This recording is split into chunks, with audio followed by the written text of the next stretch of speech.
Hey guys, welcome back to the channel. Today we're going to be looking at the fifth and final season of The Wire. So the main focus of season 5 is journalism, specifically a fictionalized version of the Baltimore Sun newsroom. Baltimore Sun is a newspaper in Baltimore, while simultaneously wrapping up several key storylines from season 4. Now this is often considered to be one of the weaker seasons of The Wire, though many people will agree that it is one of the best final seasons in TV history. And I agree on all of that, you know. As much as I love this season, it's not the best The Wire has to offer, but it's an excellent final season and it delivers in pretty much every single department. So let's get into it.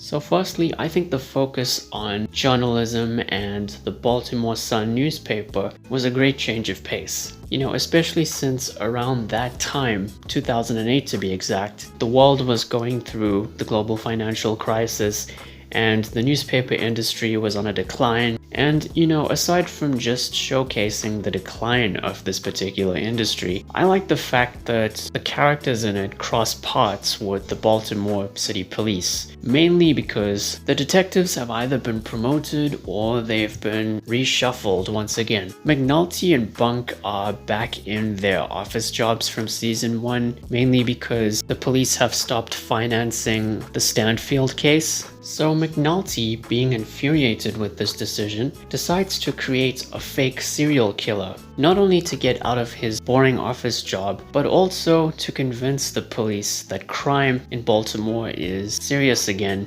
which in itself could possibly lead to them financing the Stanfield case again. And of course, the journalists in the newsroom, being, well, journalists, falls for this and runs with it. The Barksdale organization, well, it's shut down by this point and we get a couple of scenes with Avon Barksdale, and that's pretty much it. And it's a good way to remind the audience that the show all started with his organization. Now when it comes to my top 2 favorite characters, Bubbles and Omar, Bubbles is clean now, he hasn't had a single shot of heroin for over a year, and he's living in his sister's basement with strict rules of course. And he even goes around selling copies of the Baltimore Sun newspaper to make some money. But the challenge he has to face this season is his grief, especially since Sherrod died in season 4 and he obviously felt guilty about it. Marlo Stanfield has placed a bounty on Omar, and even though Omar is practically nowhere in sight at that point in time, he does have a reason for showing up in Baltimore. Marlo is also doing business with characters that have appeared on the show, and you might be surprised as to who they are. Tommy Carcetti, who is now the mayor of Baltimore, is faced with the many pressures that come with his line of work. Aside from his political aspirations to run as governor, he has to contend with education budget deficits by taking a chunk of funding out of the police department's budget, resulting in several promises now being broken. As for the kids introduced in season 4, Mike is now working as an enforcer for Marlo, and he's made enough money to run a house and look after his stepbrother Bug and Dookie. As for Namond and Randy, we get some much needed closure for both of them. This is the only season to consist of 10 episodes, probably because that's all they could afford, or perhaps that's all they could come up with, but it never feels rushed. The pacing is still consistent and effective as always. The themes explored in this season are media consumption and the dangers that come along with it, as well as just the mere fact that regardless of what goes on in the world, nothing ever really changes. Things always seem to stay the same. You know, there's always going to be crime, there's always going to be poverty, there's always going to be corruption and what have you. And as for the finale, at 90 minutes, it tied up pretty much every loose end perfectly and had a lot of great send-offs for many of the characters. So much so that I honestly wouldn't change a thing.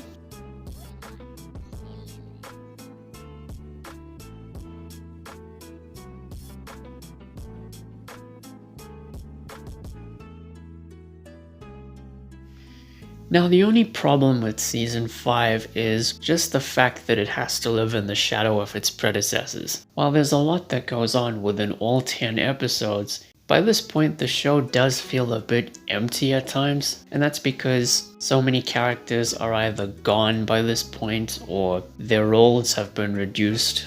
And as I mentioned in my season 4 review, when the show is focusing on the drug trade and the Boxdale organization, it's at its best, you know?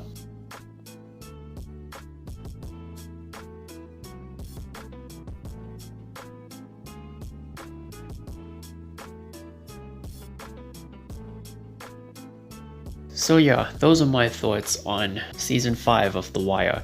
It's a brilliant end to one of the greatest TV dramas of all time, and it always will be. So my ranking of all 5 seasons of The Wire is currently on hold because next time I'm gonna be beginning a new retrospective on The Boys, the Amazon Prime original series, starting off with the review of season 1. So thank you all for watching, guys. Please be sure to like the video, share it and subscribe, ring the bell, take care, and I'll see you soon.